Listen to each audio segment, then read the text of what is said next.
Ayuk right, they motion McCaffrey backwards pass to McCaffrey, and he's going to throw downfield wide open. Brandon Ayuk, touchdown!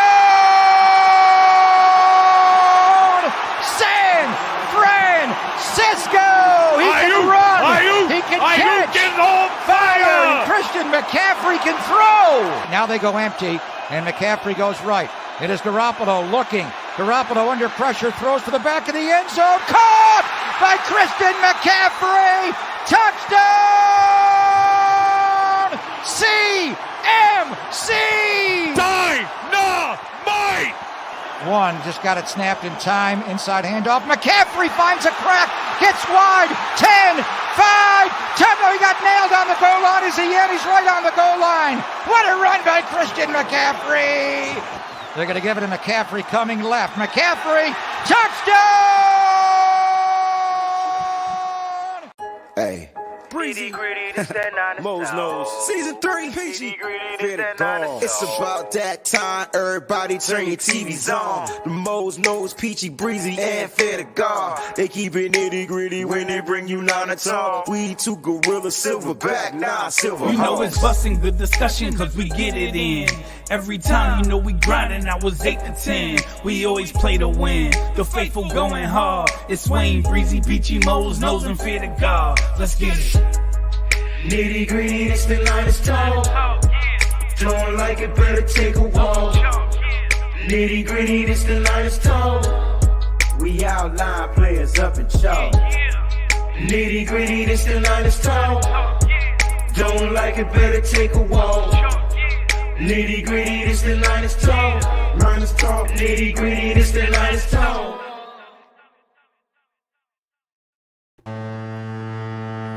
What's going on, everybody? What's going on, faithful? Nitty gritty Niners talk. The crew's in the building. I got Mo's Nose. I got Fair to God in the building. It's Monday, y'all. What's going on, family? What's the word? What's going on? What's going on? Nah, man. It's just long weekend. Trying to recoup, get my voice back. You know, had the wedding, Celtics game. Just using my voice all over and over again, screaming like I lost my damn mind. But it's good to be here. Shout out to everybody out there. Shout out to the Breezy's bunch. They're in the building. I want to give a quick shout out to everybody, and I'm gonna check in with the family. I see Jax Knox is in the building. Boss is in the building. What's going on, Boss? Marty Marr, 49er Empire is in the building. Jax is saying hello again. Mikey Kim, Chrissy, Ronnie 3 in the building, Christy Marie in the building, VZ408. What's going on, family? What's going on? What's going on? And shout out to everybody else. Miss Debbie's in the building, just trying to scroll through these as quickly as possible. We can get the show crack-a-lack. And I see y'all talking NBA in the chat. You know, this not gonna be an NBA show, but you know. Mose, how you feeling, Mose? Cause don't talk to me right now, bro. Okay, all right. So Fair. You know what, man? I wasn't even doing that. I didn't do that in my brain, and then I realized, you know, backstage there was a little slight tension. I didn't know what it was. I just realized what it is. Yeah. But we got to talk at least 2 seconds, right? Mo said don't talk to him right now. So he told you. So let me talk to my boy Mo. Okay. He said you can't talk to him. He did say I can't talk to him. Mo, I think the dying question on everybody's mind is, what's next?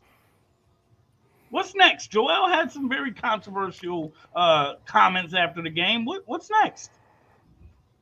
Harden got to go. Tobias Harris got to go. And if you want me to be perfectly honest with you, Doc Rivers got to go too. I agree. I wouldn't let Doc Rivers coach my high school team. Doc is trash. And I was texting Breezy. He got one with Breezy, so Breezy holds him a little higher, I think, than most people. I mean, I would say Kevin Garnett and Ray Allen and Paul Pierce got them that. I'll give you that. With Rajon Rondo, I think those four got him that. But, I mean, I was texting Breezy during the game when they went on that 24-3 run in the third quarter and blew the game wide open. I was like, hey, man, congratulations. Enjoy the Eastern Conference Finals. I was like, I don't understand why. First of all, we let We let it get away from us. Game 6, when Jason Tatum was playing absolutely abysmal. And then in the last 4 minutes, y'all decide we still not going to guard one of the best players in the NBA and let him hit 4 threes in the fourth quarter to take that game. But then for some magical reason, you thought that his struggles were going to continue. Yeah. And you were banking on him struggling and stopping everybody else. And he dropped a 50 burger on you. And that's why you're not playing no more. So Right. So I Celtics mean, did what they needed to do. They did, and unfortunate for the Philly fans, and congratulations to you, Breezy. Facts. Can I talk now? You muted your mic. I did. Smart man. Hey man, I wanted Mose to get that out of his system. Me personally, look, y'all shouldn't have let us win Game 6. And the moment we won Game 6, I knew it was over. Yeah. I just knew it was over. I didn't think. I mean, Philly always blows Game 7s. That's kind of like what y'all do, and the Celtics just found a way to fight. So it's gonna be real quick conference. I mean, NBA Finals. Which 2 teams you guys are picking? Nuggets, Celtics. Nuggets. Wow. Nuggets. Wow. Nuggets. I got Heat Lakers. Sorry, Heat Lakers. I got Celtics Lakers. I don't bet against Jimmy Butler, man. He ain't won shit, so I'm gonna bet against him. We ain't talking about the championship. We're talking about getting there. He didn't get there last year, did he? He's been there. Did he get there last year? He got there the year before. Did he get there last year? He got there the year before. But did he get there? The motherfucker. He gonna get his revenge. Revenge on who? My team got better, and at the end of the day, didn't they beat his ass in Game 7 last year? Yeah, we'll talk more. I'm just saying. I like Jimmy Butler.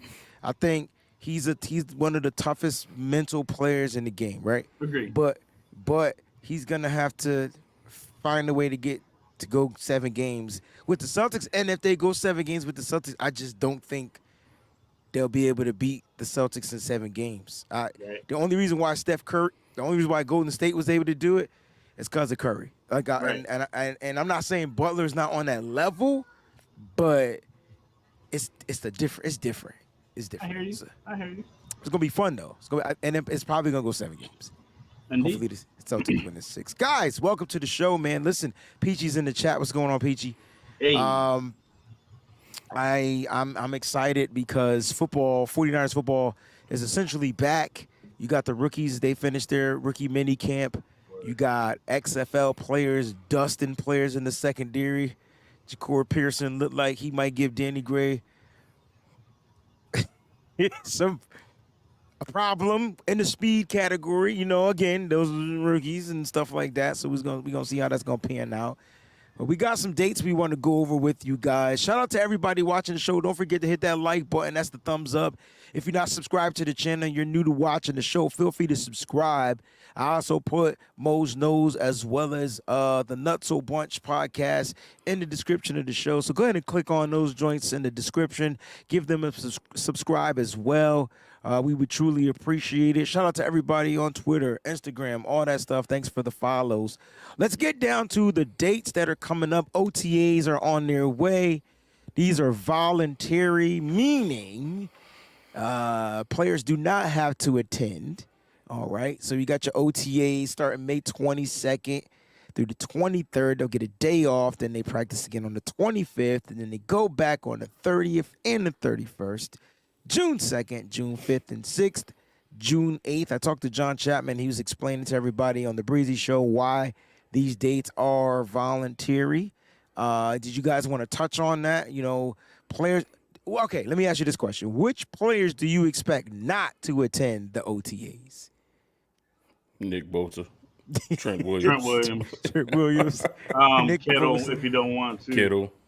George Kittle. I think George Kittle will be there. Kittle is one of those gamers, and actually Warner's one of those gamers too. But they don't have to if they don't want to. I feel like Fred Warner and George Kittle is going to be there. Yeah, they don't care. They just want to play football.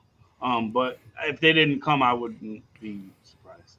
You think Debo will be there? I feel like Debo will be there this year. I feel like maybe, man. Workout bonus. It's in his contract. This is when they get paid. This is for those that are watching that are new and not understanding, when it says voluntary, the team makes it voluntary, but in these contracts they have what is called the workout bonus, Right. which players can earn a certain amount of money if they attend these voluntary sessions.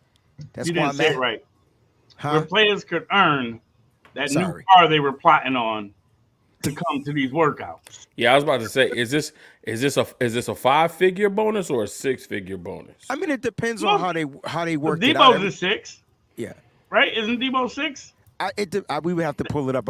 Yeah. I'll pull up his workout bonus and see what it is. But But everybody's yeah. different. Yeah, agreed. But yeah, man, I don't think we see both. I don't think we see Trent. A lot of those veteran players, we're probably not going to see much of. I'm okay. I'm okay with that. I Me mean, too. as long as they're at the mandatory mini camp, to me, that's all that matters. That's a good one. Kylie said, "Will Mooney be there?" No. He's in that fringe vet for me. I think Yeah, Mooney for would sure. actually probably be there. I don't think wouldn't be surprised. I don't think he'll be there. So like, all right. So like Trent Williams. All right. So if Trent Williams showed up, he'll get like 100 G's. Right.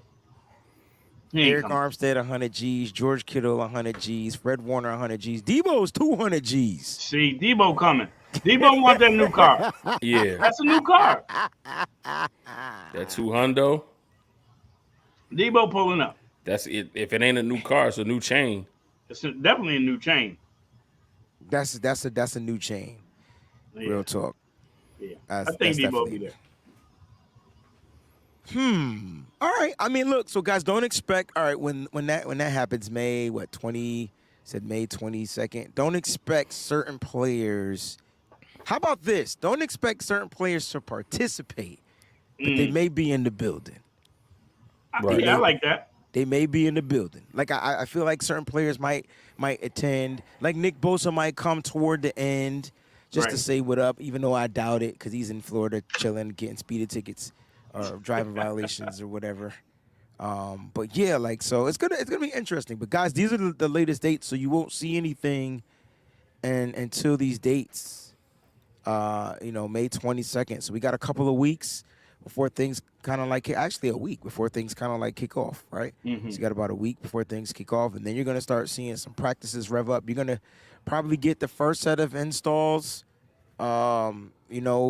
conditioning and things like that at these particular practices. It's gonna be really cool. Trey Lance, I know, will be there. Sam Darnold's gonna be there. Hell, Brock Purdy's even gonna be there. He won't be participating in throwing the football, but he'll be there. So it's going to be super interesting to watch. I never got this. Like, who do you guys have your eyes on, heading into OTAs? Which rookie, if you guys got a chance to watch any of the rookies at the rookie mini camps, like which rookie stood out to you guys so far? Yeah, I haven't had a chance to watch it. Been a little under the fire lately, but yeah. So Mose, I don't know. You care to share? Yeah, man. It's a few guys. Obviously, our first pick, Jair Brown, him being from Jersey, him being from Trenton. They say Trenton makes the world takes. So him being an East Coast guy, watching him, seeing him out there, that's been fun. A lot of what my attention has been focused on, I'm obviously a defensive player, so I want to see what our defensive guys are going to do. Luter Jr., Robert Bill Jr., but I've been focused on these tight ends.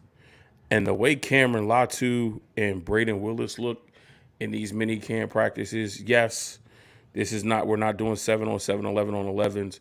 They're doing individual position type drills. But what they're showing me as far as their movement, their fluidity, their strength at the point of attack when it comes to blocking. I mean, I said it when we drafted them. I think both of these guys make this roster, and they contribute right away as rookies. And they did not disappoint so far. and we haven't even gotten into, the heart of what they'll really be doing in this off season. But if this beginning part shows us anything, man, these two young guys at the tight end position that we got, studs. Yeah. So I mean, again, I haven't watched, so I don't know who's standing out and who's not. But I am interested to see what the corner DLJ looks like. Somebody that has some intangibles, and there's obviously some opportunity at the corner spot as well. So interested to see what he looks like. I like Jake Moody. I know people, he's kicking balls into the parking lot. So he kicked it over. I did see that. Yeah, but people gonna come at me and be like, hey, it's a 30-yard field goal. How about the extra distance that it went past the damn the goalpost? Like the junk was literally hitting a car and the parking lot. That's I feel like that happened in the movie, like Unnecessary Roughness or something. Some movie I seen. Anyway, I think it was that. I think it was Unnecessary. I think Roughness. it was Unnecessary Roughness. That's a great movie. Classic. That was a great football movie. Great movie. But seriously, like Jake, my eyes are on Jake, man, because the kids got to come in and kick in the big leagues. And I'm not saying it's going to be an easy transition for the young kid, but I think he has ice in his veins, and I think the 49ers are going to get a couple of things from Jake Moody as far as his accuracy, but I think the main threat is his big leg and him being able to kick the ball into the end zone and force those touchbacks.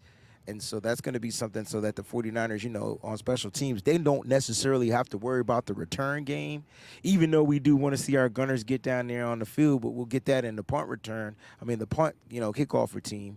But as far as the kickoffs, let's get those balls into the end zone, man. Let's get the defense out there, on the 20, 25-yard line now and have some fun, let the defense tee off. And I think that's something that Jake Moody is going to be able to do. That's something that Robbie Gould couldn't do, and that's something that Mitch Wishnowsky struggled in. You know what I'm saying? And so that's who my eye is on. Love Jair Brown. I don't know my expectations for him. He's going to slide right in when they call him and make plays. I just feel like that's who he is. You know what I'm saying? And the other guys, it's gonna take some time. I think it's gonna take some time. And I like the Robert Beal Jr. Pick and the signing, things like that. But it's going to take some time, him to work his way into this type of rotation. So we're going to see how that pans out. But look, rookie minicamp is signed, sealed, and delivered. I think Jair Brown stood out the most. Jake Moody probably was that number 2 guy. And it's funny because those were the back-to-back consecutive picks. Yeah. And then Cameron Latou was one that stood out as well in practice along with Braden Willis. So super excited to see what's going to happen. Look, we're going to go through this roster very shortly. Very shortly. I'm looking at our roster and I'm saying to myself, God dang, it's 90 men, but it's fulfilled with a bunch of wide receivers. And speaking of wide receivers, a lot of people are asking, all right, about the wide receiver from the XFL, Ja'Cour Pearson, who just at the rookie minicamp just abused the secondary with his speed, his route, and his hands. I mean, he didn't get a touchdown off the play, but he got open. He caught the pass. I mean, and the separation was crazy. I don't know if you guys got a chance to see it. You'll have to type it in and pull it up. I don't like playing videos up here anymore. They always get flagged for some reason. But if you guys get a chance to see that joint, you'll see him split. He beats the cornerback, and he split right there where the safety is, and the safety can't get him. Now, I don't know who the defenders were. I'm sure they were rookies. But at the end of the day, this kid looks like he has like 4.3 speed. XFL star. Fast. Yeah. I don't know if that's what he runs. Look, my man Terrence says he ran a 4.28. Oof. Yikes. That's faster than Danny Gray. Yes, it is. Right? I mean, that's nuts. So how do you think this works? Because I rarely see XFL stars. Yeah, there's usually something that like makes them end up being in the XFL over the NFL, correct? Is that where you're going with it? Like it's very rare for them to flourish in the league. Like can the XFL star make this roster? That's the question. This is so. Go ahead, bro. Fair. Well, no, it. please. No, you got it. I don't. That's very fast. First off, that's extremely fast, man. I think if there's one thing that the 49ers are lacking, it's that the take the top off the defense speed, right? But I think ultimately that all banks on if we have someone to be able to get the ball to them down the field. If Trey is flourishing, that may be someone you know try to hide on your practice squad and bring up. If not, I don't know if there's really a spot for him unless we're talking about him over Danny Gray, because there definitely isn't a spot for both of them. I don't know. I could be wrong, but I don't see both of them making it. The question is, what is one going to give you in a different area of football? Right. So like now you're gonna talk about special teams. Yeah. You know what I mean? Did Danny Gray play special teams last year? He did. He was a gunner. Yeah. There we go. Have He was a gunner. we seen? Yeah, He but ended up the season as one of the gunners. Exactly. Now, what He about was- Pierce? Is Pearson going to be playing special teams? I don't know. Can he be a return man? Yes, and that's where I was going. Okay. I think he offers more value as a returner because of his size, his speed, and his shiftiness. Because a lot of what they talk about with him in the XFL is him leading that league in receptions and yards, but also he has the ability after a catch. First of all, you got to catch him. But two, once he gets the ball in his hands, he's so quick and he's shifty. And because he's on the smaller side, he can kind of get through some of those cracks and crevices that bigger guys can't get through. Sure, Ray McLeod brought to us sure-handedness. I think he only had one fumble last year. Was that the Atlanta game that we were at? Yep. He had the one fumble, right? Ironic. So he brings sure-handedness. He brought sure-handedness to our special teams unit. But there was no electric returns, or not many electric returns throughout his tenure back there. So do you still keep Ray and have him as the go-to veteran? Absolutely. Maybe you have him on punt returns just because of how quickly gunners can get down. You don't have the blocking set up as easily on kick return. So maybe you keep Ray the veteran for punt return. But on kickoffs, put this kid Ja'Cory back there and watch him do some magic. It's gonna be interesting because you're it's only gonna be 6 max. Have we ever gone 7 wideouts? I don't think so. It's gonna have to, like, even going to 6. Yeah, sometimes 6 is tough because they want to keep more defensive linemen. Right. They want to keep more offensive linemen. Too. They keep 4 running backs. So, like, because of the injuries at the corner position, they keep a few more corners. Corners. We might be having 3 QBs on game day. Right. So, it's going to be tough. And, I say that about Ja'Cory Pearson, but we had Simba Webster in the building. And we saw what Simba Webster was able to do in the preseason. Simba Webster was electric in our return unit. What else couldn't and he we do, still though? cut him.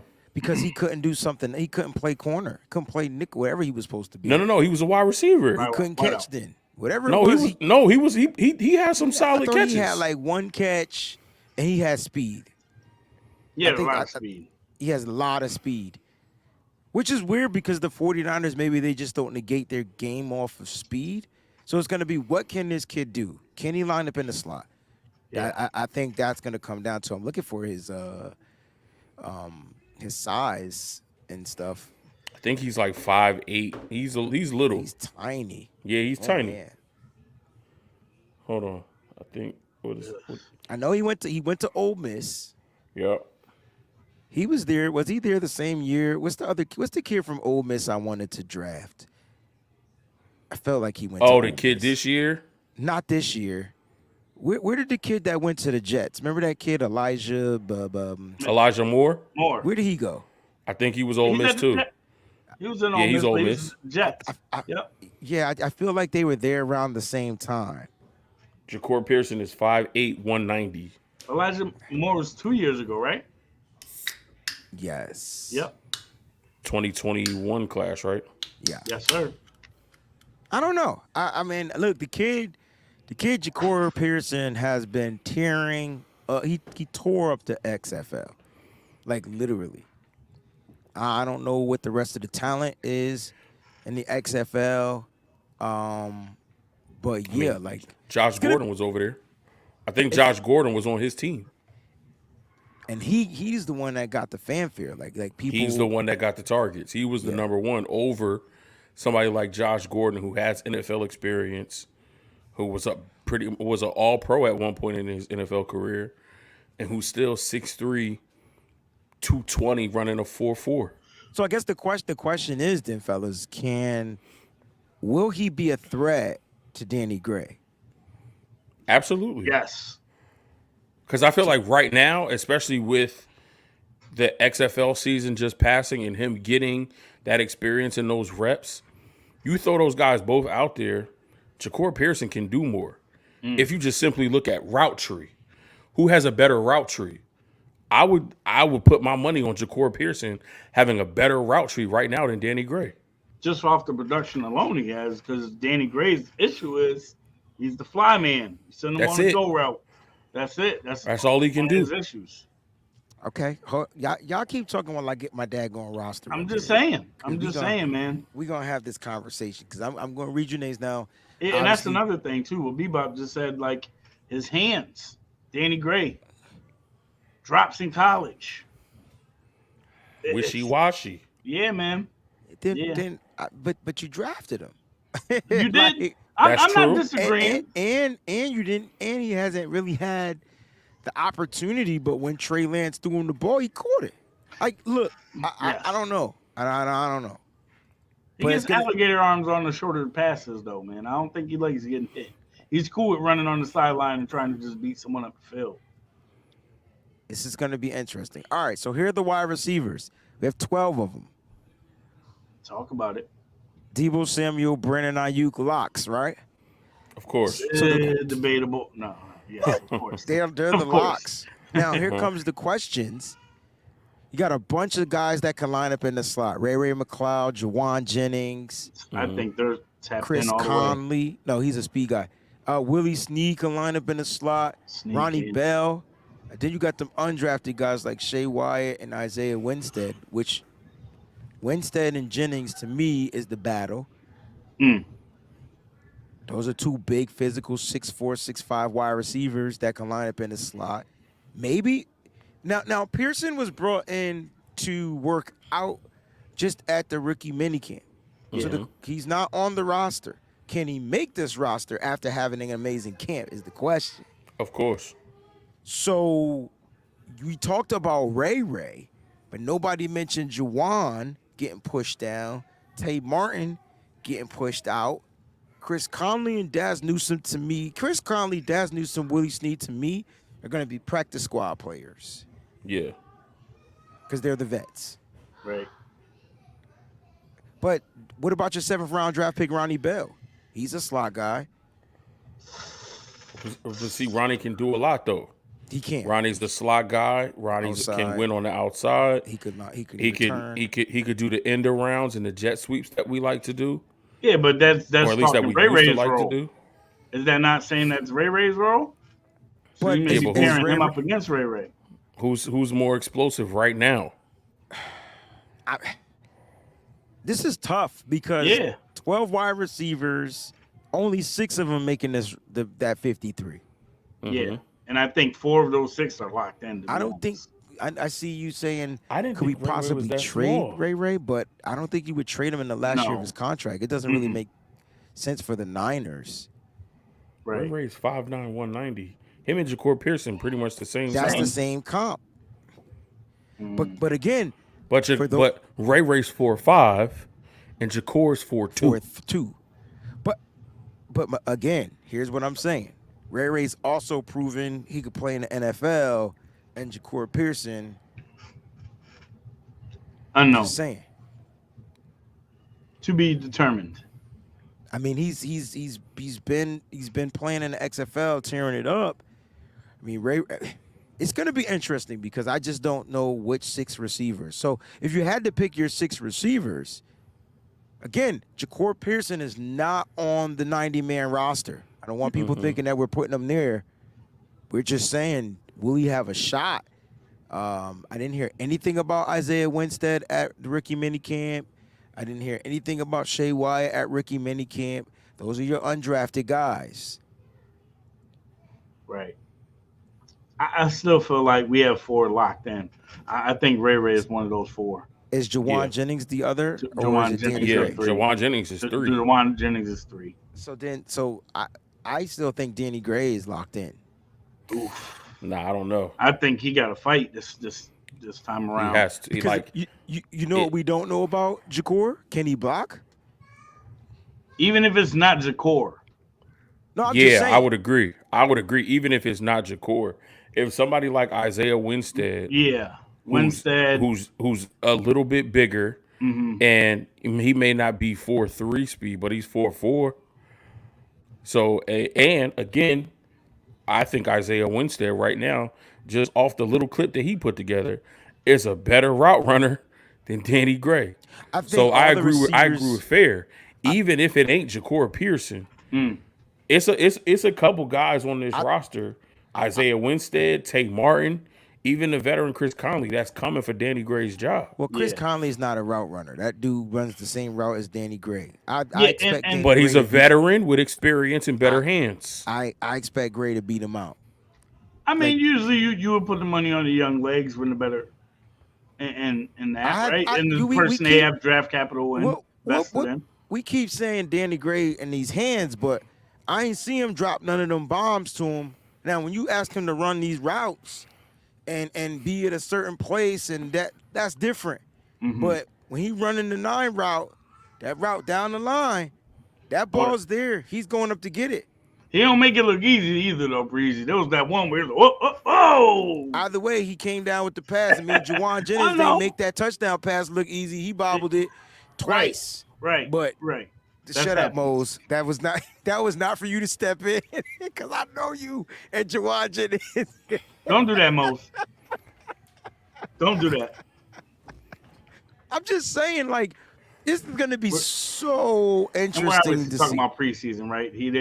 They weren't able to connect during the season because I mean, it only happened in the preseason. Right. Essentially, Trey Lance was hurt. I mean, and on top of that, he couldn't crack the lineup. Like, Kyle went out with the guys that he knew the system. That's like my biggest thing about who's going to make the roster. Well, then we know how Kyle comes off. And the other side of it is, though, Breezy, I know you're going to say, well, Danny Gray played last year. Kyle was going to stick with him, right? We had that same issue with a running back from the Ohio State University. It's not that he didn't, but it wasn't that he didn't know the system, though, Fair. He was just too indecisive getting to the hole. Like, he didn't just, But if you know the system, you're more decisive. Because the system is set up. I disagree with that. His style of running was just fucking decisive. He just liked to dance. Yeah, but what I'm saying is, Kyle's system, you either have one option or the other. Yeah, but that's not in his head. That's you telling me to do something different that I've been doing all my life. That's not easy. If I'm used to running a certain way because this is how I do it, and now you telling me I got to do it this way and this way only, I'm gonna mess up a few times until I get the reps and the muscle memory of doing it that right way. I don't think it had anything to do with him not knowing the system. He just hesitated a lot to me. He didn't hit the hole because it's timing, right? That's what you're saying. Like, it's all timing. He didn't hit it. He just was a lot hesitant, and I think because of that, he just looks soft. Yeah, I don't think he trusted the system more than anything. I don't think it was a system issue. I just didn't think that he trusted the fact that the hole was going to open up the moment he was approaching the line. That's where the hesitancy came. He wasn't going full speed because it wasn't there yet. And he didn't trust the fact that it was about to open up. It was totally different than Ohio What he State. did in where Ohio everything State, for is sure. spread out. Spread, yes, And yes. it's just you just chilling in the back. So your basically, receivers what are y'all- beyond the numbers. Right, but basically, what y'all telling me is he not going to make it in the league regardless because He's not even in the league right now. No, he got in Philly. he got picked up in Philly and he didn't do nothing He there. didn't do nothing I there. thought they let him go. I Nah. thought Philly let him go. No. I don't think he's He's on still that on their active roster? roster. We can look it up. I don't think he's Hold on on. it. That's news to me then. I thought he was still there. He could be, but I don't think he is.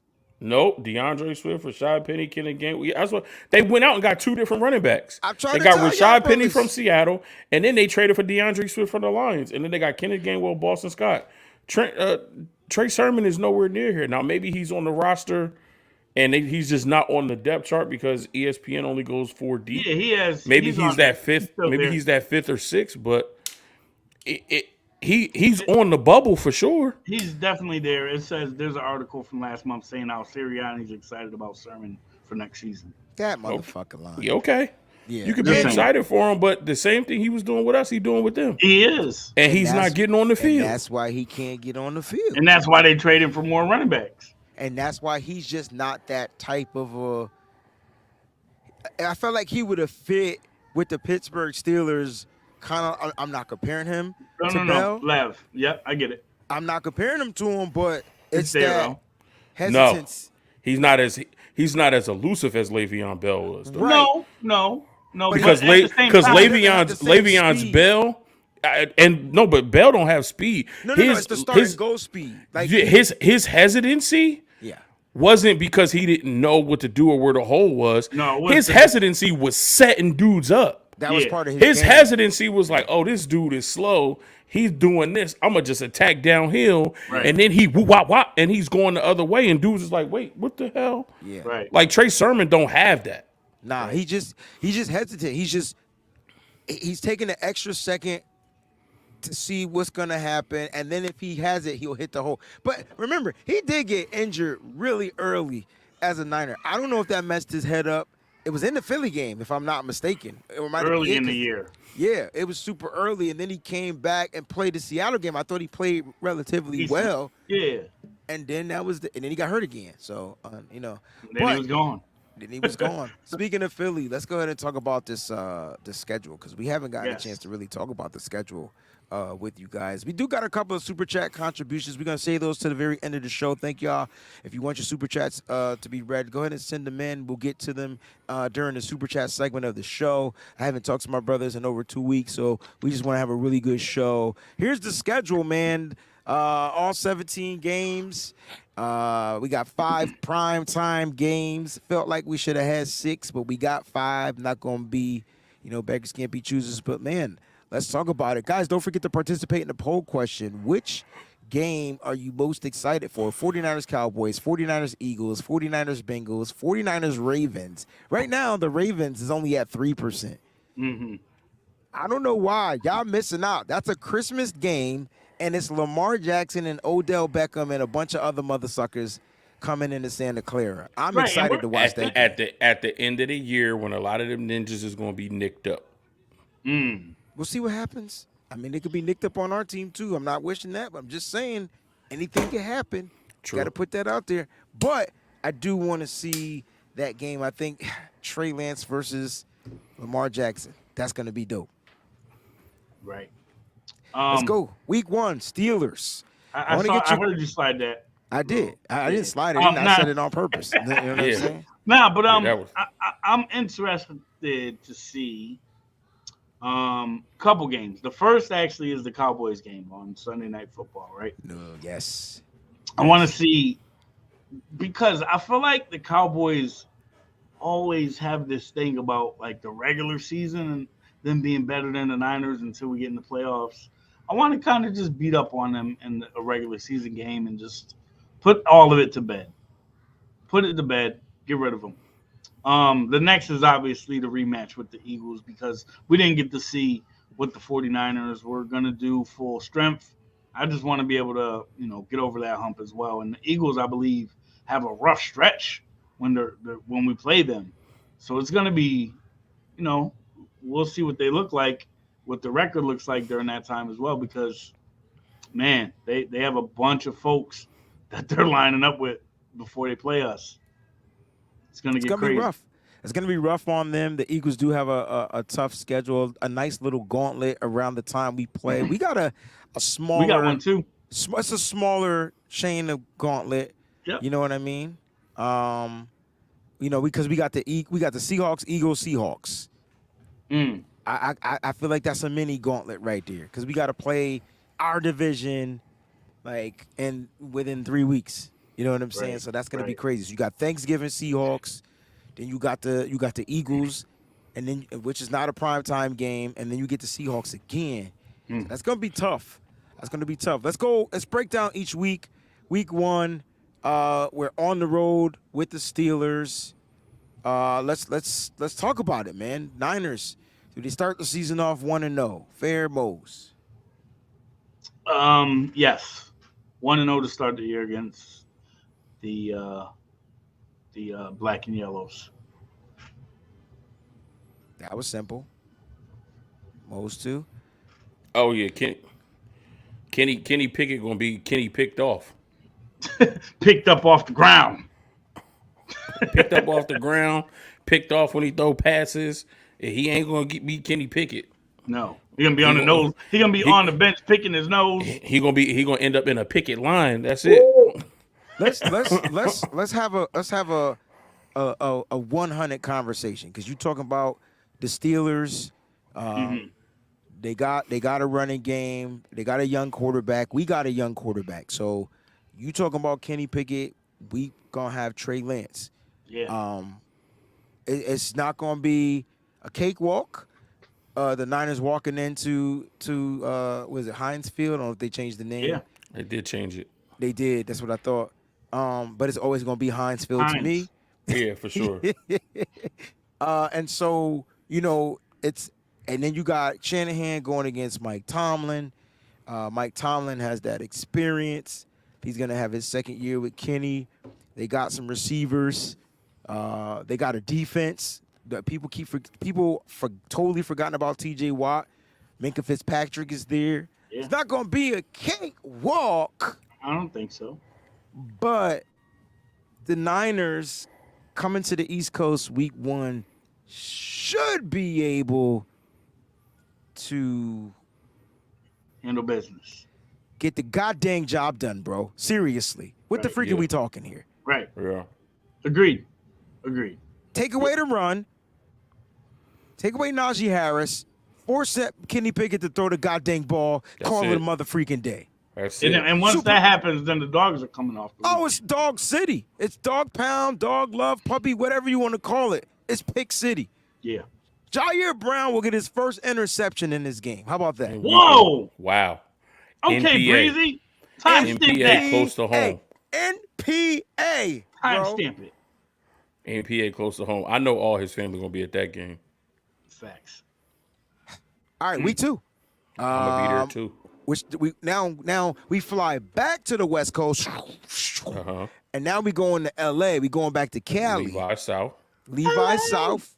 The Rams. I can't tell you one. There's 2 players I know that play. 3 players I know that play for the Rams. Okay. Aaron Darnold, whoever their quarterback is, and Cooper Kupp. Matt Stafford, that was his name. I can't tell you anybody else that played for Rams. Somebody give me another Rams player. Cam Akers? I thought Cam Akers was gone. Did he get traded? No, No, I just thought he was there. gone. Oh, they Nah, he's still there. Cam Akers is a nobody to me. I'm just saying, you said another name. I'm just saying that the Niners should find a way to dominate this game. I agree. Yeah. And start the season off 2-0. Yes. I agree. Right? 100%. All right, week 3. We speeding up. We both are at 2-0. I'm trying to figure out where we're going to differ. Thursday night football. We got 2 Thursday night football games. This is the first one. This is at home. First home game of the season. The Niners, the Giants. Why does this game, it doesn't worry me But why does this game give me a funny vibe? Feel like a trap game. It's very why week 3 though, because Mose? it's the first who's home after? game. It's a first home game. It's on a short week. Over. Yeah. And we always seem to find a way to lose an early season matchup that we supposed to win. Yeah. And this could be one of those matchups. We probably won't respect Daniel Jones' mobility the way that we should. Right. Saquon Barkley should be healthy. That offensive line has gotten better.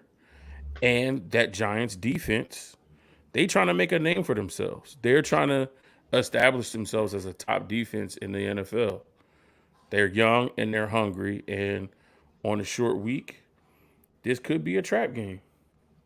I can see it, Mose. I don't like the 4 days rest. They're already, the Giants are already on the West Coast because they play Arizona the week before. So they're gonna they're already gonna be out stay. here. So that's a little tune-up. You might as well just stay out here. We'll be on the West Coast too, because we'll be flying from LA back home. Yeah. So I mean, we'll be here too, but I don't like it either. I mean, they have the formula to slow the game down, run the ball, play good defense. It's gonna be interesting, man. We might be kind of looking in the mirror somewhat with the Giants, man. They don't have the receivers, right? But they definitely have the running back. They definitely have the line that's building with some nice young pieces. Like Mo said, their defense is young but really hungry and developing well together. And man, they're kind of trying to take our formula of what we do and use it against us. It's like the Spider-Man dudes looking at each other.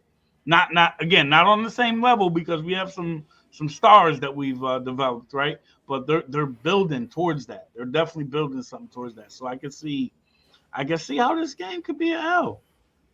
And they don't have, I agree, they don't have the receivers, but they have a receiver. Right. Or I would say two. They got Paris Campbell and they got the rookie Jalen Hyatt. Yeah, we'll see what he's. So, yep. A new defensive coordinator trying to, merge our style from what has been the past few years under Saleh, under DeMeco Ryans, trying to merge those styles with his style, being a little bit more aggressive early on in the season when we're still trying to understand concepts, understand schemes, understand the verbiage. Hufunga's only going into year 3. He's still young, even though he was All-Pro last year. Jair Brown is in his rookie season. If there's a slight miscommunication, you let somebody like Paris Campbell or Jalen Hyatt get behind you, that's an easy 6. Right. So, those are the things that you think about early in the season, on a short week, a team that really don't got nothing to lose. They shouldn't have been in the playoffs last year, but they were, and they're continuing to build. Just something to think about. Indeed. I just want people to understand like no game in the NFL is a cakewalk game. Games you feel like you're supposed to win, you lose. Like it happens every single season. And so, Mose earlier mentioned that this could possibly be a trap game. And so we're looking at it. You know what I mean? And we're trying to kind of like break it down, from what we know at the 90-man roster spot. Like we don't know what's going to happen in between and things like that. But this is a super early prediction, right? Like things pending, no injuries, nothing like that, bearing all that type of stuff. So I do expect the Niners to win, though. So I'm going to go with the win here, like regardless. But it's going to be a tough game. If for some reason Daniel Jones plays us harder than any team in the NFL, and the 49ers always, I don't know, they just seem to struggle against this particular type of running style of a quarterback. I don't know why. I don't know why. Why not just force him to stay in the pocket and make him be accurate? Yeah. Yeah. But that's going to be the next step in his progression in this offense, right? They established the run. They showed that he has that ability to beat teams with his legs.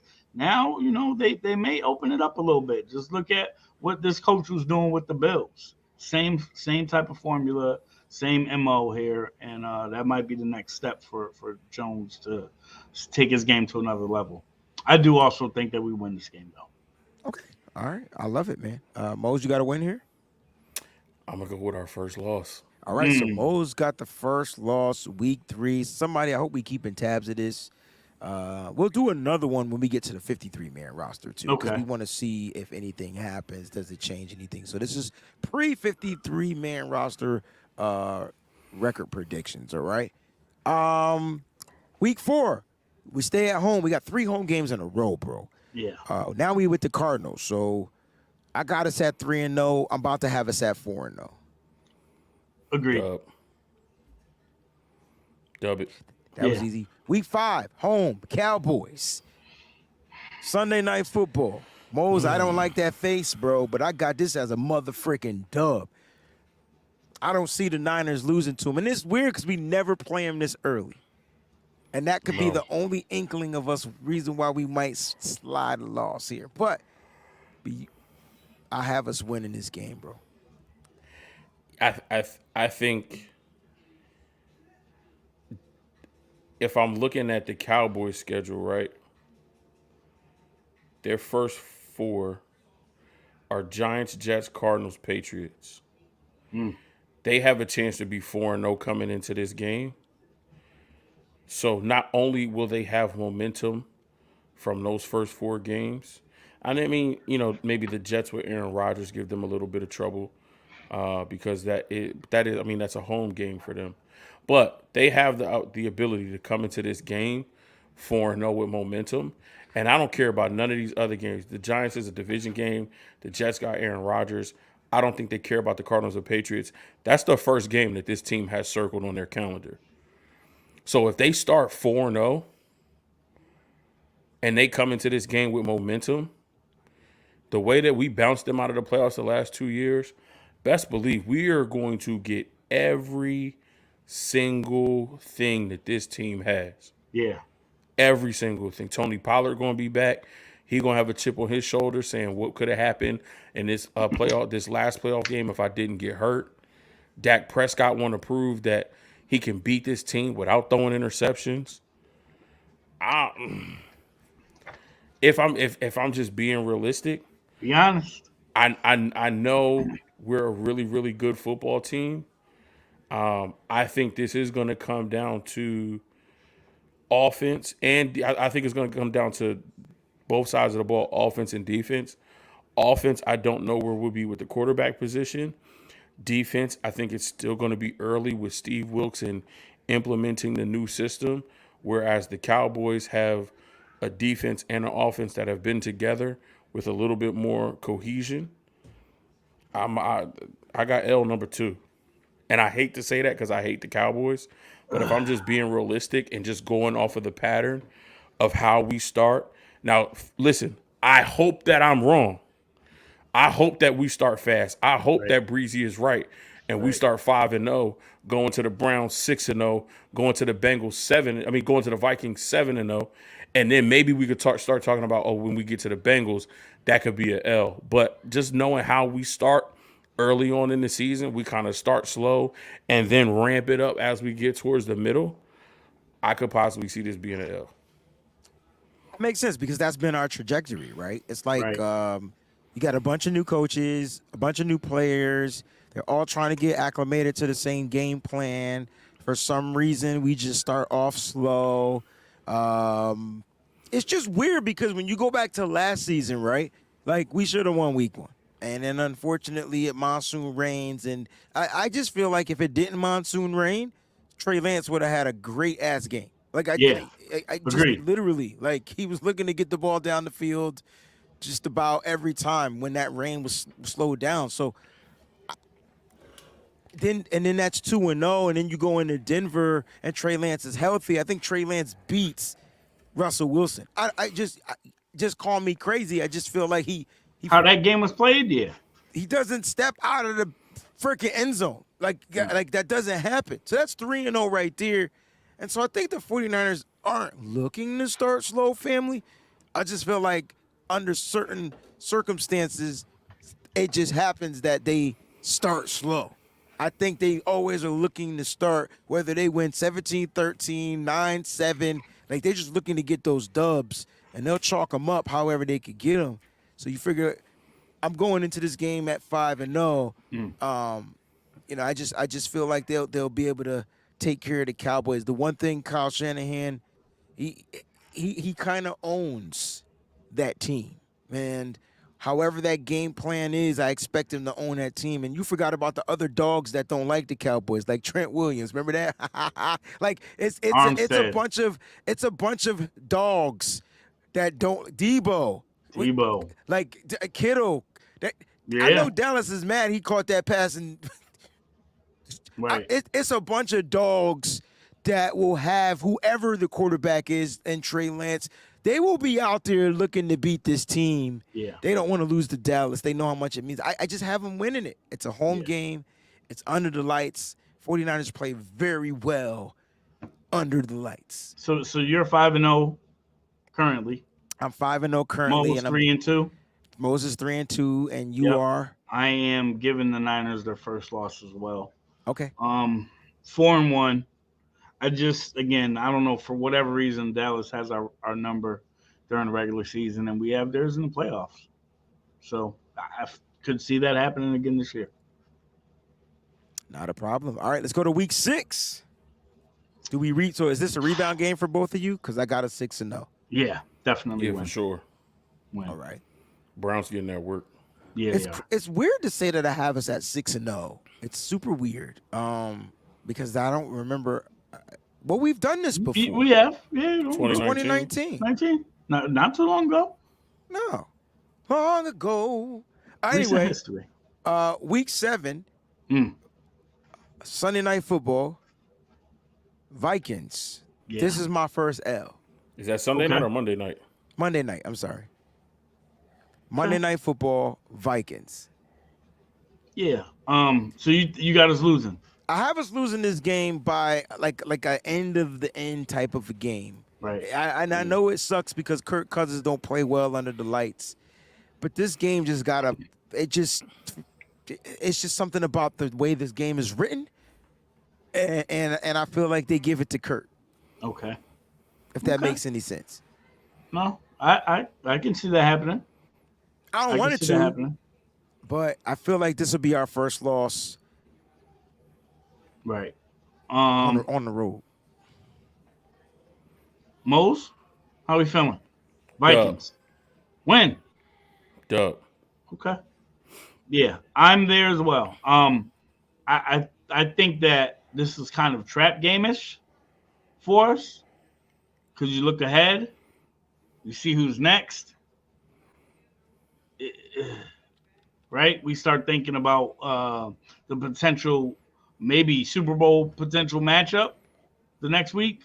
But I think the Niners end up beating the Vikings. Handle business. Yeah, I think this is possibly a tune-up game for us. Actually heading into that Bengals week. So I feel like us. Man, I feel like us. I feel like us looking at that game is, if we can go into that Vikings game, let Justin Jefferson go off, do his thing, but nobody else. Stop everybody else, then we can take that same formula into the next week. Jamar Chase can go off, have a day. Ain't nobody else gonna do nothing. Right. And the what I like in this stretch, I don't trust the Vikings defense at all. They're either old and slow or young and inexperienced. And then with the Bengals, same thing. There's been some turnover. Both of their safeties left in free agency. Issues at the cornerback spot. Right. They have some pass rushers. Their linebackers aren't the strongest. I think this defense we can have our way with. So I think it's a dub with the Vikings. I feel you.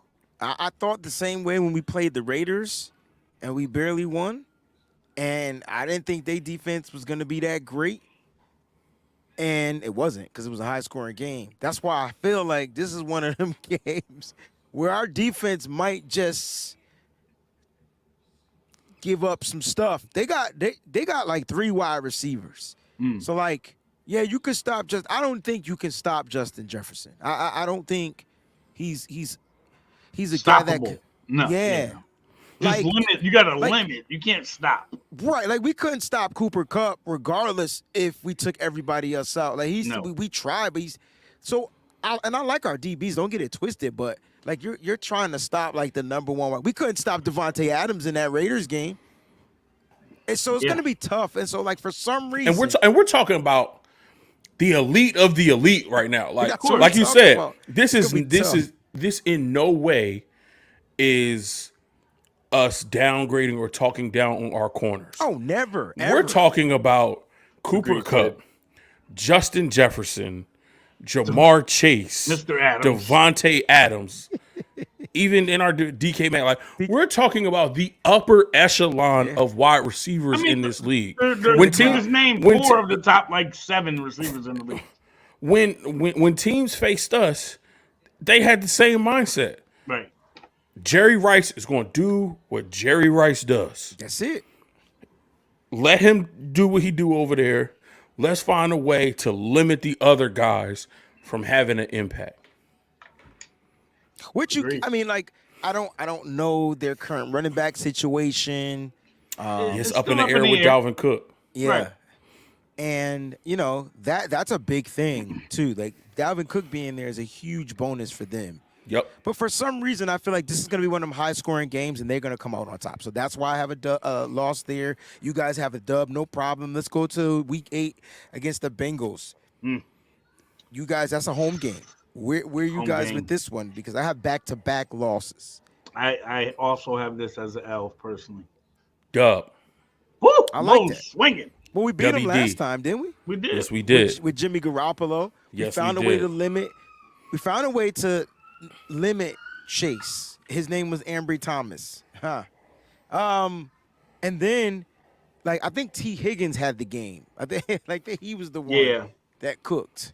Mm-hmm. Bigger body wide receiver. Mm-hmm. But we still were end up able to come up on top.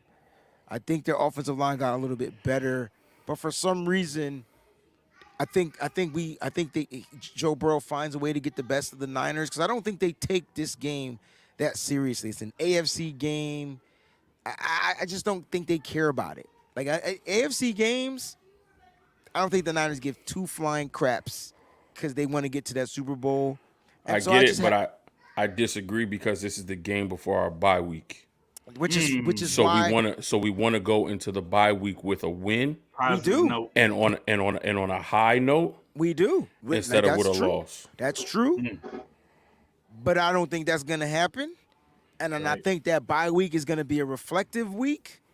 And then they're going to get healthier and get back to their style of football. 6-2 at the bye is damn good. Where are you at the bye? I'm saying We at the same. We at the same place. We just So got we're there all at differently. 6-2. we just We all We got all there at 6 different. and 2. Yep. See? So I like 6-2 at the bye. I think that's setting a precedent for the Niners to go on their run. And they got a small gauntlet this year. It's not big like before. It's just travel weird. It's weird travel time. Yep. You know what I mean? So And also to throw that in there, the week before the Bengals play us, they play the Seahawks. So what I'm counting on, I'm counting on Seattle knock down, drag them out, fight. beat them up a little bit. All right. So I'm counting because that's a home game. So Seattle got to go out there, but Seattle beat up on them a little bit, and then they got to fly West Coast. Yeah. You So know, now they time zones is a little off. teams used to be really upset when they had to go play us and then go play the Legion, right? Right. It feels like that's coming back around. It's coming back around. It's that cyclical relationship. Now, when teams come to play us, they like that word. We got it now. We got this team and this defense. Yeah. I got to worry about and don't act like they know because Joe Burrow was hanging out with the 49ers all offseason. Oh, for sure. So he know I got to see Nick Bosa, Armstead. Now they got Javon Hargrave. I got to see Fred Warner. I mean, I'm not saying that Burrow. Bro, we got Javon Hargrave. I'm not saying it's gonna be a crazy win for them. I just feel like Joe and they Joe got cool? they got the running game, pass catching, however you want to look at it, they got it. Cleveland got it too, but we ain't. They still talking about Mixon might be a cut candidate. and it's possible. Money wise. So, like you said, if we do this again at the final 53, See what I'm saying? Like that it might could change our mindset perspectives. if Joe Mixon gets cut. It could change our perspectives real quick. All right, so cool. 6-2. Let's get to week 10. We're on the road to Jacksonville. Yeah, I'm in the building. That's what's up. I'm in the building. Tough game though. Yeah. On the road, Florida. Yeah. But they walk out with a win against Trent Baalke's team, right? Agreed. Oh, 1,000%. Agreed. We played well there, man. That's what we did there last year. Yeah. We played And I well think there. the 49ers beat their ass so bad because the 49ers wanted to go to England. I mean, yeah. And that's why they beat them really bad in this game. I'm with it. All right, week 11. Where are we at? Tampa. Back-to-back Florida games. Now we're going back home. I don't see anybody or anything on Tampa Bay that should beat the San Francisco 49ers. Stub. And they got the receivers, but I don't know. They don't have a quarterback to get it to them.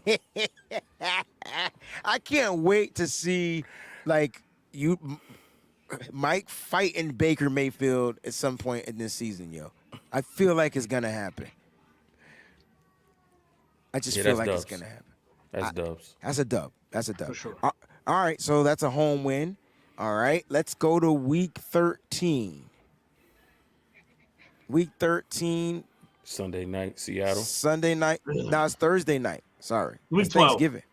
Week 12. I'm Yep. sorry. Yep, Week yep. 12. Oh, that is Thursday night Thursday football. Yep. Seattle Yeah, Seahawks. This is an away game. Short week. Short week. Thursday night. Thursday Tough. night. I think this is an L. Me too. So I have this as a dub Okay, Breezy. Talk about it. because even though it's a short week for us, it's only up the street, literally. I get it. And you know, I feel like the NFL is they want Brock Purdy to be ready here. And this is a possible timeline where this could be like Brock Purdy's debut under the lights. Okay.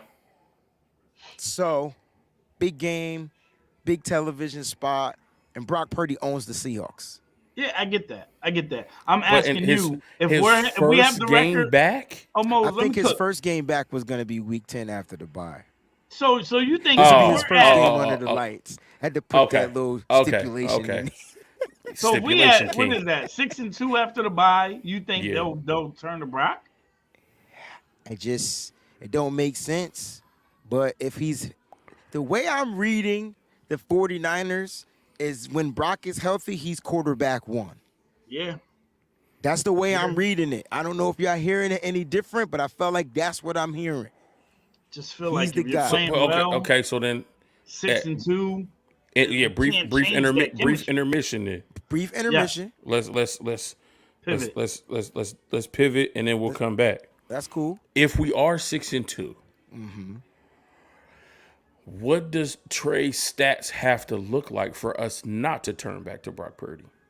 Because there has to be a world, like everybody says, like, No. you know, they be like, I can't be bought. Everybody has a number. There has to be a world I don't think where so. Trey is playing so well Yeah. that Kyle cannot go back to Brock Purdy. I think the only way he doesn't go back to Brock is here's how I think Kyle manipulates it. You ready? Because he's the king of manipulation. And if Trey is playing that well, Brock Purdy will somehow be on the IR all season long. And then he doesn't have this issue. That's the only way. And I feel like if you know Kyle like I know Kyle, when he wants you hurt, you stay hurt. That's how he does this. That's how he's just the king of manipulating the system. Right. So you start him off on the pup. That's what, 6 weeks? And then that's 6 weeks, and then you place him on IR. That's 4 weeks. Week 10, he's back. If Trey's playing phenomenal and he has your team at 6-2, and Trey's playing immaculate football, Brock Purdy will probably end up somehow on season IR, and you get to save him for a whole nother year. And Trey's playing great. He's just upped his stock, upped his value, and things and so forth for the future. We ride out with Trey for the rest of the season. We'll see what happens after. But that's the only way. So I think the numbers that you're asking for just have to be wins. I don't think it has to be stats. I think 6-2 should get you that. 8-0. Yeah, but if it's 6-2 off the back of the running game and the defense, and you're not seeing your quarterback winning, but you're winning. Do you need to see it from the court? Like I disagree with it. That's tough. Yeah, right? because I would say, but in Brock's winning streak last year, yeah, there were some games where he had to quarterback his way through. Oh, for sure. Where he had to make the right pass. He had to be accurate. He had to fit the ball into certain windows, and he did that. You know what I'm saying? Yeah. I think that's part of why Kyle is saying when he's healthy and ready to go, he's gonna play. Yeah. So I think it's not just the fact that Trey would have this team at 6-2 or whatever the record is, because again, a competent quarterback can win with this football team. I think Trey has to be outstanding. I think Trey can't get by with 1,500 yards, 6 touchdowns to 6 interceptions, and we still 6-2. I don't think Kyle leaves him in that quarterback with a stat line like that. I disagree though, because you're talking about Trey Lance coming in. You're talking about the kid on the team with the least amount of experience. So you're expecting them stats. So if that's your baseline and he gets you that and you're 6-2, I don't know. I'll be okay with that. I think Kyle would be okay with that because he knows the more he plays, he's going to continue to get better. I think that's where we disagree. You would be okay with it. Yeah. I would be okay with it. Mm-hmm. I don't think Kyle would be okay with it. But it doesn't make sense not to be okay with it if you're winning. And when it comes down to those throws, you don't know if Brock can come in here and make those throws again. So at the end of the day, it's a what-if factor. Just because he did it last year pre-injury don't mean he's going to be able to do it again post-injury. Right, but when you listen to Kyle talk, that's what he's telling everybody. Because Brock did it last year, and so I have more trust and faith in him. And I agree with that, but he's also saying Brock got to be healthy. Well, I think it'll say a lot if he doesn't go back to Brock about his health. I think that'll say more about Brock's health than we want to lead on. If he comes back and he plays right away, we know what time it is. Trey's out of there. It's not about. I don't know, because I agree with Breezy. I think and I hate that Breezy answered it this way because that's exactly what Kyle's gonna do, and it of course it takes him off the hook for everything. I think if Trey Lance is playing really, really well, and he doesn't want to go back to Brock Purdy because Trey is playing well, and we're gonna allow him to keep going and keep maturing and keep getting better and keep getting these reps, and he's helping us win games, and he's doing it at a really, really good level, he is going to just stash Brock on season-ending IR so that there isn't that distraction. And again, to me, that's bogus, and it's a cop-out, right? Yeah. But that's Kyle Shanahan, bro. That's he what constantly he does reinvent a way of adding years to the back end of his contract. That's what every single time. So you get Brock for a whole nother year. Like you got him without declaring him being injured for the season. He's injured for the season. It's so weird. And if you're winning with Trey, what are you doing with Trey Lance? You're winning with him, and you're winning the phone calls. Yeah. Oh yeah, you're boosting his now value. The calls are coming. Oh man, I give you 15 first-round picks for Trey Lance if he win the Super Bowl. Okay, so now we opening up, guys. Don't even go there. Let's finish. No. We here now.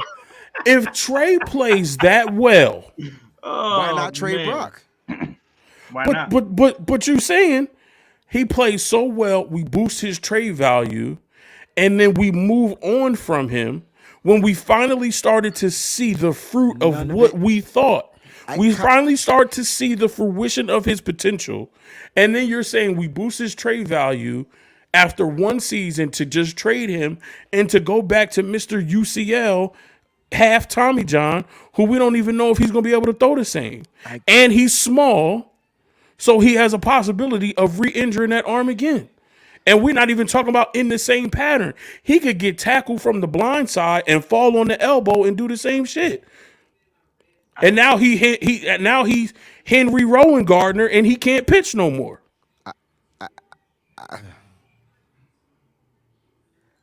At the end of the day, bro, I don't know. I don't know what Kyle Shanahan. I don't understand it. We the only team I know that has a situation like this. Yeah. We didn't even mention Sam Darnold. I know it doesn't make sense to you. It doesn't make sense to me or Fair or anybody out here in the chat. But apparently y'all not paying attention to Kyle Shanahan because nothing he does. And Dion said it.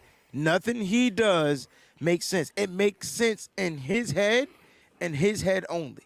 And that's why Sam Darnold's here. Because Sam Darnold is now a career backup.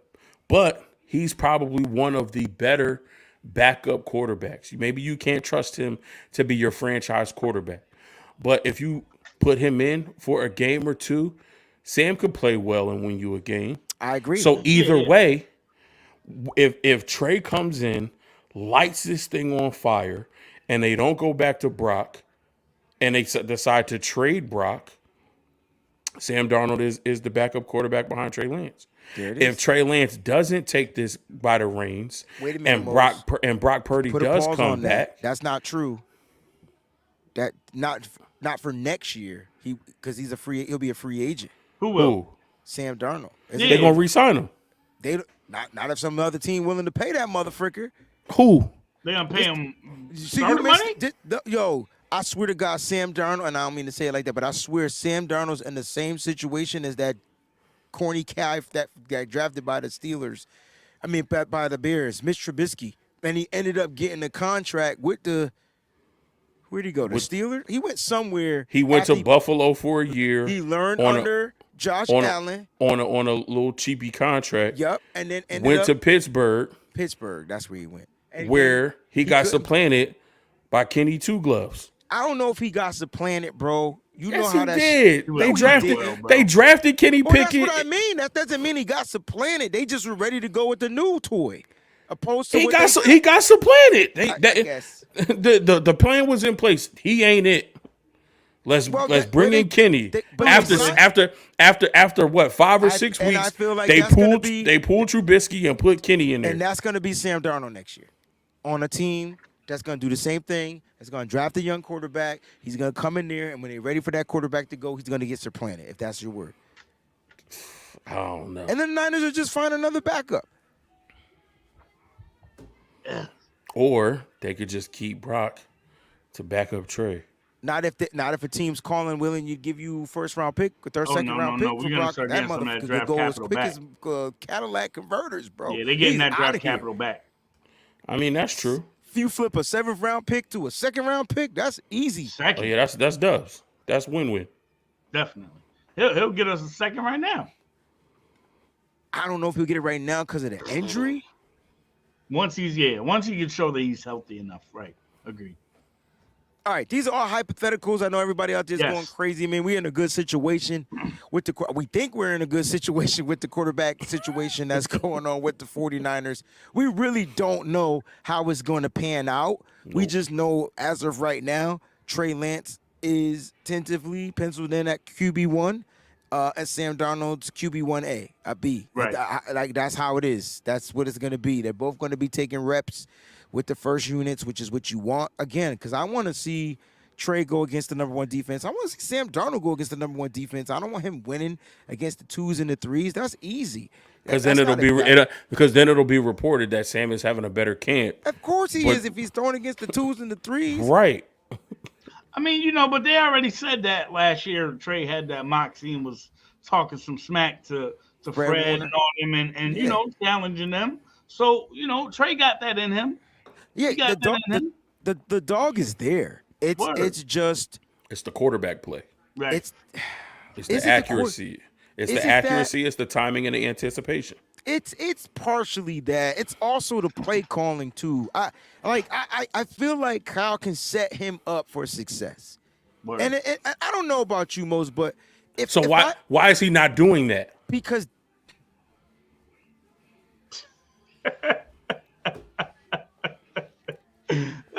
because when you say that and you say play calling, Yep. the people that want to bash Breezy and say he don't know what he's talking about and he just spitting propaganda would say, why would a head coach not put his quarterback in the best position to win? And that's not what Breezy is saying. That's not At all. Breezy isn't saying that Kyle Shanahan is sabotaging Trey Lance. Not at all. No. But for whatever reason, there is a mental blockage in the play calling that he calls for Trey Lance, and then there is the play calling that he calls for goddamn everybody else. So what is the difference, and why is he not setting Trey Lance up for success? Because if he sets Trey Lance up for success, It sets everything else up. if the math is mathing, Kyle, if you set Trey Lance up for success, that means you're setting yourself up for success. Correct. Also, And the rest in the franchise. It's whatever mental disorder he has. I don't know what to call it. Six. I don't know. Whatever it is, it's serious because that's Kyle Shanahan's flaw. Right? It's his way or the highway kind of type of thing. Yeah. And so like it's just I believe in this kid. I know he could do this. I know he could do that. But it's got to go this way because my play works. Right. And all you got to do is throw the ball at a 43-degree. I didn't even know you could do this at a 43-degree angle with 700% velocity at this time, and the guy will be open. That's our coach, which you love it, and we don't pay any attention until it doesn't work. And then at the end, the presser, well, what does Kyle say? Well, the play was there, but when you have everybody not executing the play properly, that's your coach, man. That's our coach. I mean, there's arrogance in that, though, because as a play caller, I've been in those shoes. I think every play could go to the house. And there's nothing wrong with that. But my point is, take ownership of the shit not working. Don't throw your players under the bus. How about you set them up, even if, and again, it's chess, right? So, of course. As a play caller, the first play is setting up play 5. 5, right? And so, yes. as a play caller, and that's what I love about Kyle Shanahan, because it's not that he plays vanilla. He's kind of like he's going an inch just to see if you're gonna give him a mouth. Yeah, like when the girls are playing double dutch outside and they sit outside about to jump in. That's Kyle. That's what he be doing. Yeah, that's Kyle Shanahan all day, and that's what you love about him because he's just like, all right. Now I do believe every play in his playbook is a home run, and I know this is football, but every play is a touchdown. In his every head, yes. play is a touchdown. Every play, it just got to go. All 11 pieces got to work. Right. Do you know how hard that? What is the percentage? But this is my problem with Kyle, with the arrogance, because you've been around the game and had more access to the game than a lot of people. Not only have you been a head coach, not only have you been an offensive coordinator, not only have you been quality control, but you got to see it every day with Daddy. Your dad is a Super Bowl winning head coach. So even though you design the play to where if everything goes right, it's a touchdown, this is the mother freaking NFL, dog. Yeah. Everything doesn't go right on every play. Correct. And not only that, you may have a game where 6 plays, all 11 pieces did everything right, and the defense did exactly what you thought. And in that game, you put up 49 points. Maybe. The next week, you have a game where not one of the 40 or 50 offensive plays you call, everything went right, and y'all won that game 6-3. You know that it's not going to happen like that. So you have to be able to adapt and adjust. When you talk about taking accountability, the play could have worked if everything went right. But what about your timing? What if you should not have called this play at this particular juncture in the game? On this spot in the field. Or at this spot. What if you should have saved that for maybe 2 plays later? That play that you ran on our side of the field, you should have saved it for this side of the field because it would have worked with a shorter distance to the goal line or wherever the case may be. You called this on the right hash, you should have called it on the left hash.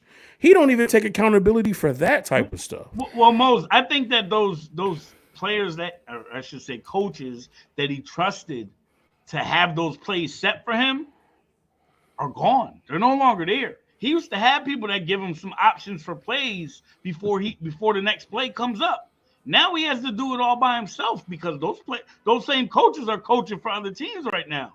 They're running their own franchises now. But fair, you're right. But to be fair, like this Negro been in the league for umpteen years. I don't disagree, Breezy. He been coaching the Niners going into his 7th year. And my thing is, how you not adapting and adjusting to the league? We talked about adaptation. Even if we're not adapting or adjusting to the league, adapt and adjust to your surroundings. Right. So that means if you have to spend more time focusing on the offense, drawing up the plays, scheming and game planning, then yes, you have a lot on your plate as a head coach. You need to find other people in the organization that you trust. If you don't trust them with the play calling, if you don't trust them with the offensive scheming and the game plan design, then take some of that other shit off of your plate and delegate those duties to other people in your organization so that you can have more time to focus on the offense and the scheme and the game plan. That's where I was going, Mo. Like he don't trust, I feel like, the people that are around him as much as he used to with his old staff. And then, y'all said something about, bringing this game more to today's standards. Trey Lance was that for him. It was supposed Trey to be Lance that. was supposed to be that for him. Trey Lance was supposed to be that person that you have to play 11-on-11 football. And that was going to be Kyle revolutionizing his offense and making it more relevant to today's game. It didn't work out because Trey got hurt last year, so we didn't get to see that. And then Brock threw a wrench in it with his great timing and accuracy for routes. So now he still is kind of like, oh, do I go back to my old ways with just the Brock, who's more along the lines of a more accurate, better moxie player of Jimmy's caliber? Or do I go with someone with a higher upside that may be able to take my offense to another level? I know I could win with this. I know I could win with Brock. I've shown it. Brock's, for the most part, undefeated. He lost one game that he didn't really get to play in, right? So, or do I go with this player who may be able to take my offense and turn this into something completely different that the league is not going to be able to defend against? Well, here's what I'm hoping for, and we're going to get back to our schedule so we can get up out of here. But here's what I'm hoping for. No, because I'm hoping that Kyle Shanahan, who is really like one of the most respected, down-to-earth, well-liked coaches by his players. I mean, they love this guy. We love him too. That's why we talk trash about him. Right. And I'm thinking, at this time, I'm looking at his coaches, and he's familiar. He's got some young guys up in here too. I don't know if you guys have noticed this. I mean, he's got his pillars. He's got Bobby Turner, Steve Wilkes. I'm not saying that they're old, but they're pillars to me in his staple. He's going to trust Steve Wilkes with the defense just as much as he trusts Chris Kosiric with the defensive line, just as much as he trusts Chris Forrester with the offensive line, just as much as he trusts, you know what I'm saying, Bobby with the running backs. But I feel like he brought some people that he is familiar with. Right. To come in here and to help because he can trust them so he can focus. So I think Kyle is going to be a little bit different. And I think for the first time, we're going to get the Trey Lance that we feel like we've been asking for, right? If Trey, bearing injury, I think Trey Lance beats Sam Darnold and Camp. I just think that's what it's going to be. I know that's what it's going to be. And I think coming out week 1, without any rain in the forecast, I'm excited.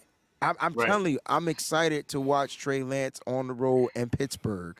It's gonna be immaculate, no pun intended. All right, let's get back to the schedule. We're almost done. We're halfway through. I think we gave the dub on the road in Jacksonville. We were at week 11. Did we get to week 11? I can't remember. Yeah, yes. we were on week 12. We were on Seattle. 12. You guys gave it a loss, and I gave it a dub. Yep. Right? Week 13 against the Eagles on the road, back-to-back on the road against the Eagles.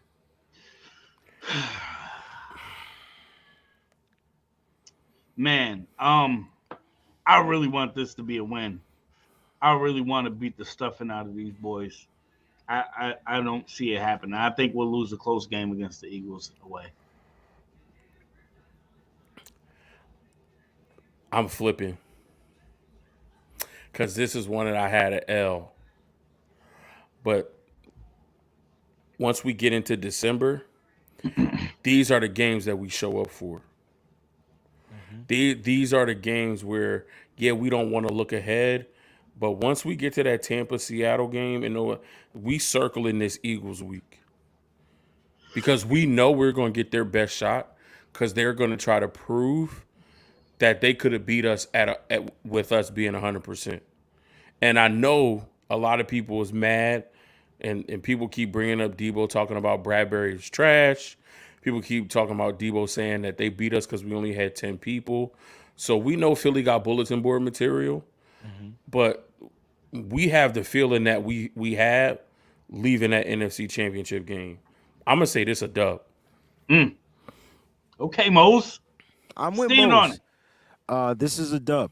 I only have us losing to one bird this year, and it's coming up next. Yeah. Oh, the Cardinals? All right, let's talk about it. No, definitely not the Cardinals. And the Seahawks might not be a real bird, like, you know what I mean. So like, I see where you're going with this. Listen, I have us losing to the Seahawks at home, and I know people are gonna be like, "What?"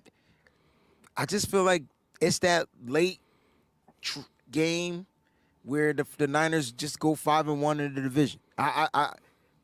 That's kind of like how I got it. So that means I let you know that they're gonna beat the Cardinals again. Yeah. But yeah, like I got us going 5-1 in the division.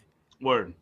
I'm there with you. I'm gonna double up as well and say the opposite though, because we lost at Seattle. You got So right. we're gonna win at home and that. just smack around the Cardinals. I like that. I might have us losing to agree. two birds. I'm sorry.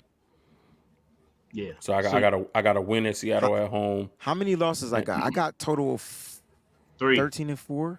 So I got one more loss coming. All right. Yeah, it's two birds. Shout out to the GSU for Life one. I think we're getting to the same spot. Week 16. We at that spot? Week 16, right? Christmas, Damn, Baltimore. back-to-back losses for me. So see how yeah. I got us. We at the Ravens game on We're at the Christmas? Ravens games. We're at the Ravens games. All right, so notice how I got our losses back-to-backs. I don't know if you noticed my pattern. The first two losses was, I forgot the first team we lost to, but then it was Cincinnati. Oh, the Vikings and Cincinnati. You got us losing to Minnesota and Cincinnati. Boom, Minnesota, back-to-back. Cincy. And And now then I'm you going to got have us us losing losing to- to Seattle and the Ravens. Right.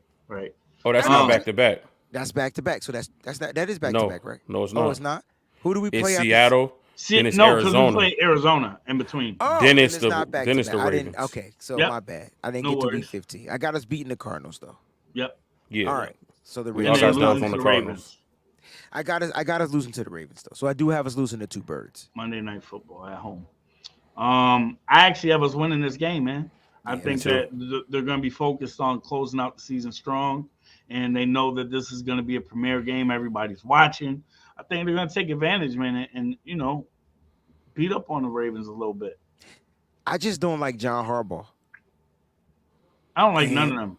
And I just feel like on this, like these special night games, light games, for some reason he's gonna have his team prepared to come on the road, and it's gonna be a close game. Like I don't see us getting blown out by any team or any of the losses. They come down to like a play or two, but I think Lamar Jackson, if bearing injury and Odell Beckham and bearing injury, I think they have a pretty decent game against us.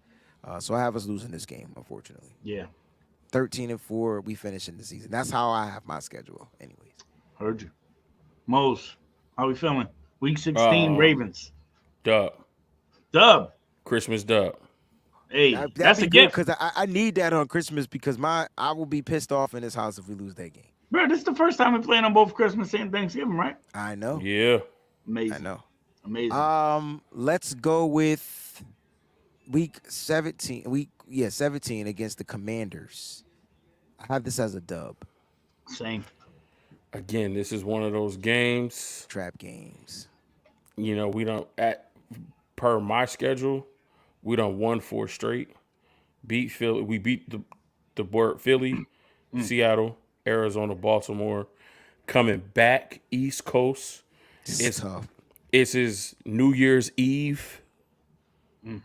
So you know. We didn't play well on New Year's Day last time. I'm Right. gonna give us the New Year's Eve the benefit. So- Now we're not out partying. No, Nah, no, we're gonna party after.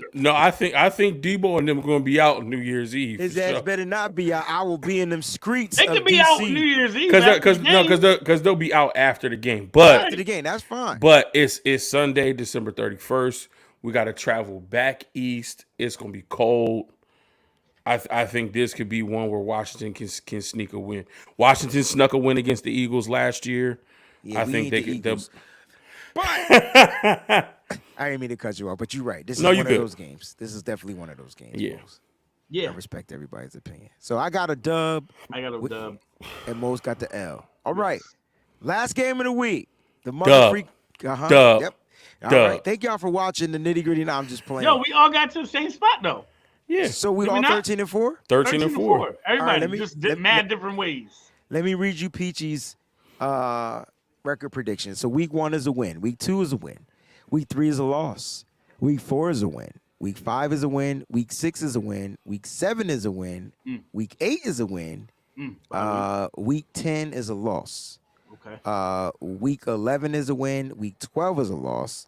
13, 14, 15, 16 wins. And she has us, I think, losing the last week. I think she wrote it wrong. No, she might have wrote it right. Think about it, man. If we're at what is that, 14 and 3 at that point, or 13 and 3 at that She point. has it says 12 and 5. That's her record prediction. Okay. Oh, So she got us losing to Washington missed and then one. beating the Rams, I think. or beating Washington and losing to the Rams. the Rams. Well, I think her week 9 is really supposed to be week 10. So I read Yeah. it So wrong. she must have did the bye week at the wrong spot, probably. Right. But Yep. it's a loss. So week 10 would be a loss. Week 11 would be a loss. Week 12 would be Week a 11 win. against Tampa's a loss. We'll get think- clarification. I'm just what's going her final record? 12 and 5. God dang it. That's 12 Okay. and 5. I think that's the better. Okay. Yeah, that's admirable. Right there. Right there. And I just don't have us losing less than 13 games ever. I mean, we when we're healthy, we don't.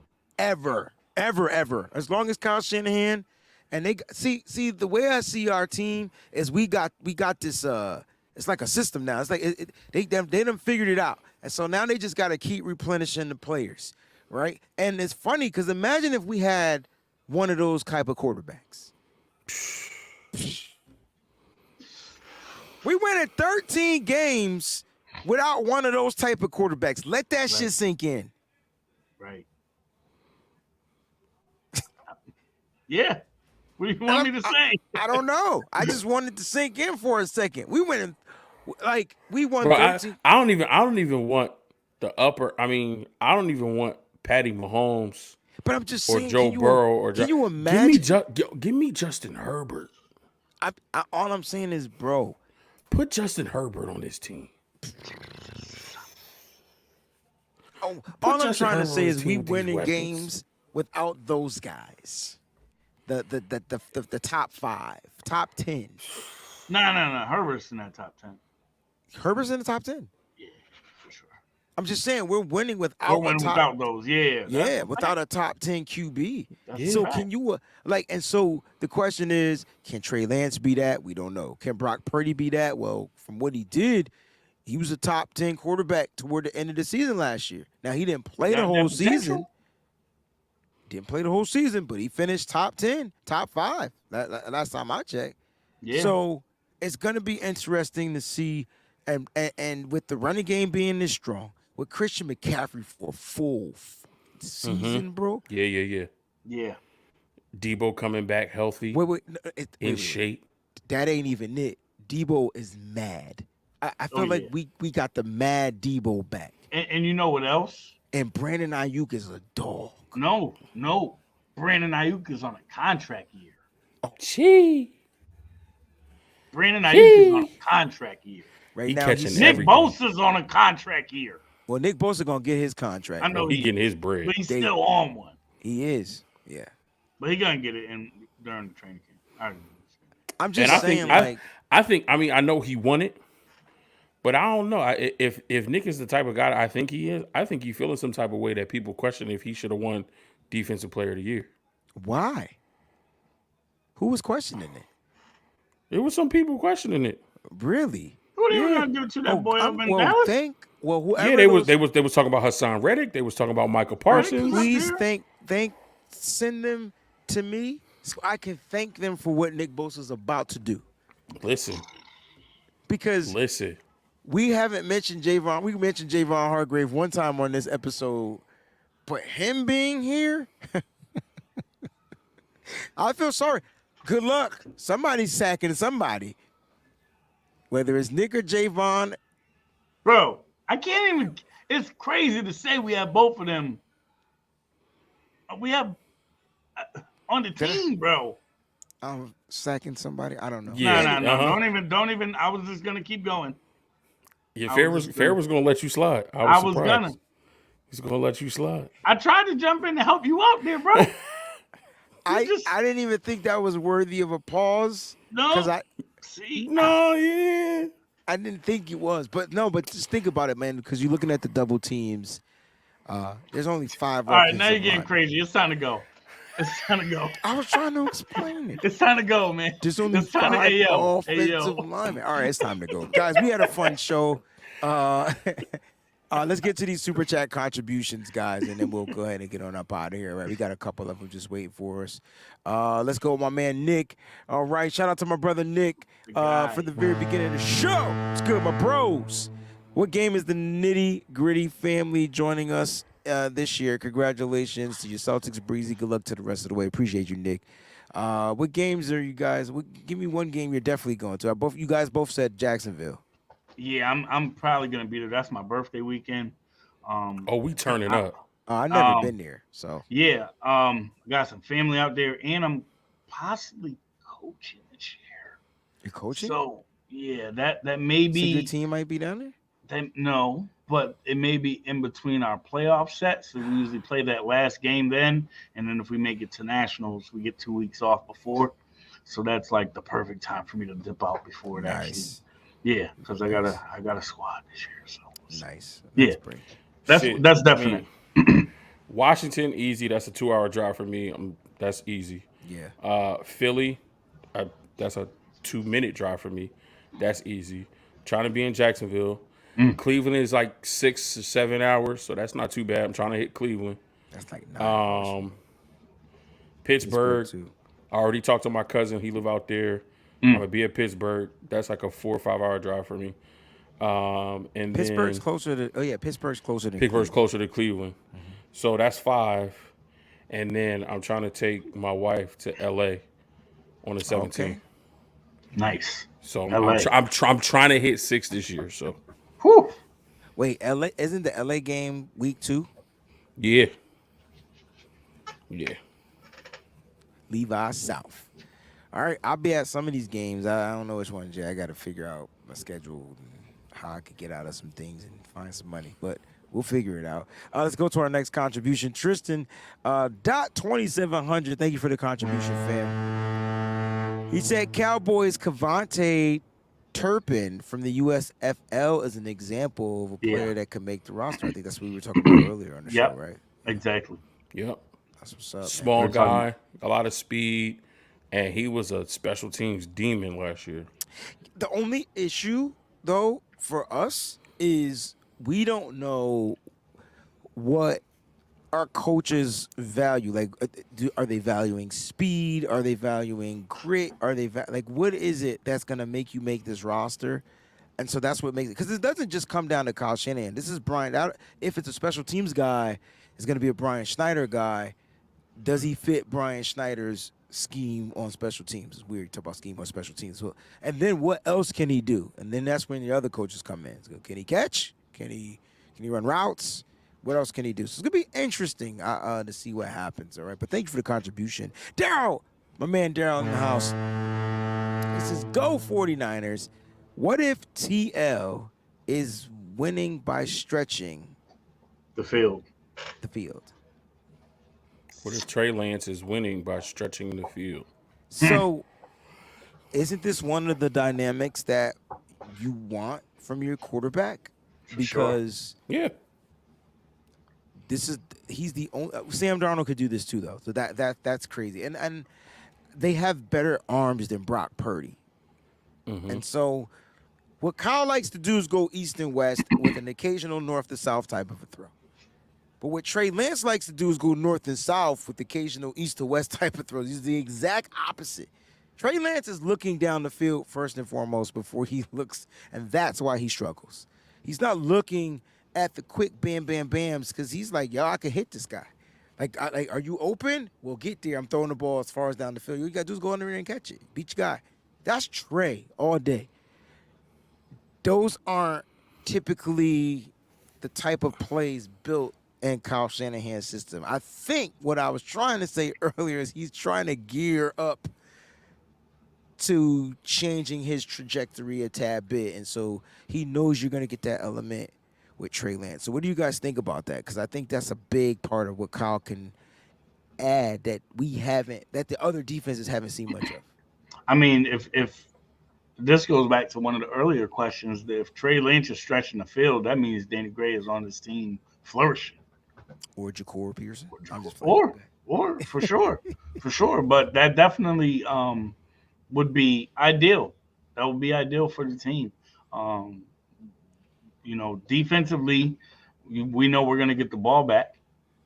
So, I mean, if we're getting some quick hitters, man, the starters might be out of a lot of games early. It's going to be interesting. We all have to kind of like see how camp plays out. I mean, I think what we're looking for Trey Lance to do is be more accurate. And we're going to see how that works out. But I'm trying to tell you, man, Trey could get that damn ball down the field. Like, all the way down the field. And his spiral, from what we've seen, is a lot better than what it was 2 years ago. So we'll see how that pans out. Like, yes, it's gonna be fun. The poll question. We'll go ahead and end the show with that.